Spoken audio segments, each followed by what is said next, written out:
ଆସିବ ଯାଇଛି ଧୁଆ ଧୁଇ ହବ। ଖାଅ ମାଛ ଭଜା ଆମ୍ବ ପଖାଳ ଭାତ। ଖାଅ ପଖାଳ ଭାତ। ଥଣ୍ଡା ଆଇଲନି ଗରମରେ ଖାଇହବ। ନା ମ ଗରମ ହେଉଛି କେମିତି ଖାଇବ। କଞ୍ଚା ଲଙ୍କା ଗୋଟେ ପୁଅ ଆସିବ ଆଣିବ। କଞ୍ଚା ଲଙ୍କା ଦରକାର।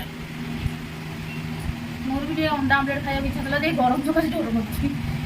ନା ମ ପେଟ ପେଟ ଗରମ ହେଇଯିବ। ଗରମ ହେଇଯିବ, ଝାଡ଼ା ଫାଡ଼ା ହେଇଯିବ, କ'ଣ ଅସୁବିଧା। ଗରମ ହେଲା ବି ହେଲେ ଦେଖିବ ମାନେ ଭାତ ବାଢ଼ିବା ଭିତରେ କିନ୍ତୁ ଝାଳ ସବୁ ହୋଇଯାଇଛି ବାଢ଼ିବା ଭିତରେ ଗରମ ହେଲା ଭଳିଆ ହେଉଛି। ଏମିତି ଗରମ ହେଲାଣି। ଏଇ ବର୍ଷଟା ଗରମ ବେଶୀ ଜୋର ଲାଗୁଛି। ପ୍ରବଳ ଏ ବର୍ଷ ଗରମ ହେଇଛି। ଆର ବର୍ଷ ଅପେକ୍ଷା ଏ ବର୍ଷ ପ୍ରବଳ ଗରମ। ତୁ ଗୋଟେ କଞ୍ଚା ଲଙ୍କା ଆଣିବୁ। ମାଛ ଭଜା କଞ୍ଚା ମାଛ ମସଲା ଦେଇକି ଭାଜି ଦେଇଛି।